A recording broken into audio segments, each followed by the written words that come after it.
गणपति बप्पा मोरिया। जय श्री कृष्ण दोस्तों, मैं एस्ट्रोलॉजर मीनाक्षी अपने चैनल पर आप लोगों का स्वागत करती हूँ, अभिनंदन करती हूँ। गणेश उत्सव आ रहा है और गणेश उत्सव जो कि बहुत ही ख़ास है सबके लिए। हम गणपति जी का पूरे साल इंतज़ार करते हैं।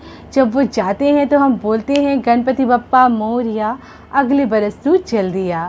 गणपति बप्पा जब भी आते हैं तो हमारे लिए खुशियाँ लेकर के आते हैं, सुख और समृद्धि लेकर के आते हैं और साथ में लाते हैं बहुत सारी खुशियाँ।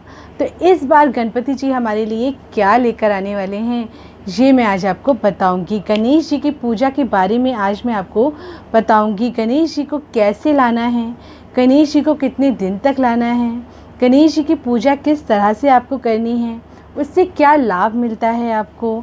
अनंत चतुर्दशी वाले दिन गणेश जी को विदा किया जाता है, तो जो कि बहुत ही ख़ास होता है हमारे लिए। उस दिन हम बहुत ज़्यादा दुखी हो जाते हैं क्योंकि गणपति जी जा रहे होते हैं। तो गणेश जी के लिए हमें ऐसा क्या खास करना है। सबसे पहले तो हमें गणेश जी की जब मूर्ति लेने जाना है तो हमें मिट्टी की मूर्ति लेनी है। कोशिश करिए कि मिट्टी की मूर्ति लीजिए। जो हम अक्सर मूर्ति लेते हैं कलर जो होती हैं वो ज़्यादातर प्लास्टर ऑफ पेरिस की होती हैं, पर जो मिट्टी की मूर्ति होती है आप उसे पूछेंगे तो वो आपको बताएगा। या इको फ्रेंडली ले लीजिए, मिट्टी की मूर्ति लीजिए। कोशिश करिए बैठी हुई मूर्ति लीजिए। इवन इस साल आप बैठी हुई मूर्ति को ही लीजिए। आशीर्वाद देती हुई मूर्ति को लीजिए। बाईं ओर वाली मूर्ति लीजिए जिसकी सूंड बाईं ओर की तरफ मुड़ी हुई हो। कहते हैं कि दाईं ओर की तरफ मुड़ी हुई मूर्ति बहुत मुश्किल से प्रसन्न होती है और बहुत देर से मानती है। तो जो बाईं ओर मुड़ी हुई मूर्ति होती है वो बहुत जल्दी प्रसन्न हो जाती है और उसको सिद्धि विनायक भी हम कहते हैं। और चूहा, जो भी गणपति जी की मूर्ति आप स्थापित कर रहे हैं उस मूर्ति में चूहे का होना बहुत ज़रूरी है क्योंकि वो उनका वाहन है। तो मूषक के साथ ही मूर्ति लीजिए। अगर आपको मूर्ति में मूषक नहीं मिल पा रहा है तो अलग से भी चूहे मिल जाते हैं मिट्टी के, वो भी आप ले सकते हैं। आजकल तो सब कुछ बहुत आसानी से मिलने लग गया है, तो वो आप ले लीजिए और उसको गणपति जी के साथ ज़रूर रखिए। गणेश जी के साथ आप हाथी भी रख सकते हैं। चूहे के संग हाथी को भी स्थापित करिए। और लाल कपड़े में अब आपको गणपति जी को किस तरह से घर लेकर के आना है वो मैं बता देती हूँ आपको।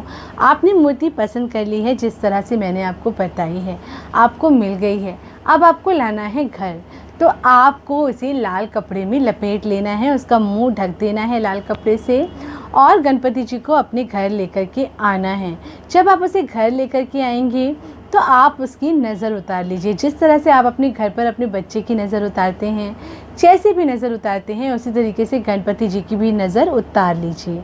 अब वो मुंह ढके रहना चाहिए और इसके बाद इसको ऐसी जगह पे रख दें जहाँ पर इसको कोई भी हाथ ना लगाए। जहाँ पर आपको स्थापित करना है वहाँ पर आपको गणपति जी की मूर्ति नहीं रखनी है, अलग रखनी है कहीं साफ़ सुथरी जगह पर जहाँ पर कोई उसको हाथ न लगाए। और जिस दिन गणपति उत्सव है यानी कि गणेश चतुर्थी वाले दिन फिर से आपको मूर्ति को घर के बाहर लेकर के जाना है और फिर उसको पकड़ना है। जिस तरह से आप एंट्री करते हैं, जिस तरफ आपका मुख होता है उसी तरह से गणपति जी का भी मुख होना चाहिए आगे की तरफ, और पीठ आपकी तरफ होनी चाहिए, पीठ की तरफ होनी चाहिए, आपको दिखनी नहीं चाहिए, इस तरह से होनी चाहिए। और इसके बाद आपको गणपति जी की फिर से नज़र उतारनी होती है। आप चाहें तो पीली सरसों लेकर के उसे 7 बार गणेश जी के ऊपर से वार करके घर के बाहर फेंक दीजिए। और इसके बाद गणपति जी की आरती उतारिए, उन्हें रोली लगाइए, मौली पहनाइए, फिर गंगा जल से छिड़काव करिए अपने पूरे घर पर और गणपति जी पर। इसके बाद उनको अपने घर के अंदर एंट्री करके आइए। अब घर के अंदर जहाँ पर आपने चौकी बिछाई है और चौकी के ऊपर पीले रंग का वस्त्र बिछा लीजिए। पीला रंग गणपति जी को बहुत ज़्यादा प्रिय होता है। पीले रंग का वस्त्र बिछा लीजिए। केले का पत्ता हो तो केले का पत्ता बिछा लीजिए और इसके बाद थोड़े से चावल वहाँ पर रख दीजिए और हरे मूंग ले लीजिए और वो भी थोड़े से रख दीजिए और वहाँ पर गणपति जी की मूर्ति की स्थापना कर दीजिए। अब इसके बाद आपको उन्हें वस्त्र पहनाने चाहिए पीले रंग के। अगर वस्त्र नहीं पहना पा रहे हैं या नहीं पहन सकते हैं वो, तो आप मौली ले लीजिए और उसको उनको चढ़ा दीजिए, पहना दीजिए वस्त्र के रूप में, वो भी स्वीकार कर लेते हैं। अब इसके बाद आगे आपको क्या करना है वो मैं आपको बता देती हूँ, पर उससे पहले मेरे इस चैनल को लाइक कर लीजिए, शेयर कर दीजिए और सब्सक्राइब कर लीजिए। और अगर आप मुझे इंस्टाग्राम पे फॉलो करना चाहते हैं तो एस्ट्रोलॉजर मीनाक्षी के नाम से फॉलो कर सकते हैं। फेसबुक पर भी एस्ट्रोलॉजर मीनाक्षी के नाम से फॉलो कर सकते हैं। और कुछ भी अगर आप मुझसे पूछना चाहते हैं, बात करना चाहते हैं तो आप मुझे कांटेक्ट कर सकते हैं। मेरा मेल आईडी भी दिया हुआ है डिस्क्रिप्शन बॉक्स में, वहाँ से भी आप मुझे मेल कर सकते हैं। अब आगे क्या करना है वो मैं आपको बता देती हूँ। इतना सब आपने कर लिया है, उनको रोली लगा दी है, मौली चढ़ा दी है और जनेऊ आपको गणेश जी को ज़रूर अर्पित करना है। जनेऊ अर्पित करिए गणेश जी को, जो बहुत इम्पॉर्टेंट है। देसी घी का दिया जलाइए गणेश जी के आगे और कपूर जलाइए गणेश जी के आगे और जोत जला लीजिए। मुकुट उनको ज़रूर पहनाइए, उनको मुकुट पहनाएंगे तो वो बहुत जल्दी प्रसन्न हो जाते हैं। तो गणपति जी को कोशिश करिए कि मुकुट जरूर धारण करवाइए। अब ये सब आपने कर लिया है, इसके बाद उन्हें मोदक का प्रसाद चढ़ाइए, लड्डू का प्रसाद चढ़ाइए, दूर्वा गणपति जी को जरूर चढ़ाइए, उनके चरणों में नहीं उनके माथे पर चढ़ाइए। अगर आपका विवाह बहुत समय से नहीं हो पा रहा है तो गणेश जी को हल्दी में दूर्वा भिगो करके 21 दूर्वा गणपति जी को ज़रूर चढ़ाइए। और जितने दिन आपने गणपति जी रखे हुए हैं उस दिन तो चढ़ाइए ही, साथ में जितने भी दिन गणपति उत्सव चल रहा है आप अपने घर पर साथ में एक सुपारी ले लीजिए और उसको गणपति मान करके वो गणेश जी की मूर्ति के संग रख दीजिए।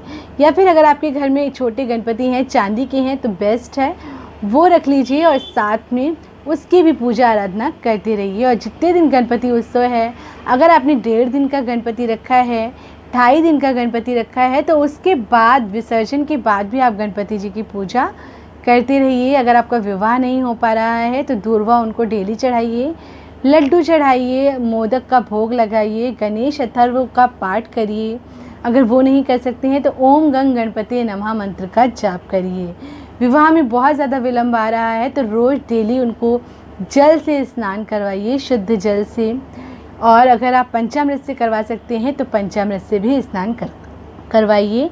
ऐसा करने से गणपति जी बहुत ज़्यादा प्रसन्न हो जाते हैं। शुद्ध जल से कुछ भी नहीं कर सकते तो शुद्ध जल से उनको डेली स्नान करवाइए, ओम गंग गणपति मंत्र का जाप करिए और साथ में उनको भोग लगाइए, मोदक का, लड्डू का, मीठे का या जो भी आपके घर में बनता है उन सब का भोग आप लगाइए। गणपति जी बहुत जल्दी आपसे प्रसन्न हो जाएंगे, आपकी जो भी मनोकामना है वो बहुत जल्दी पूरी हो जाएगी।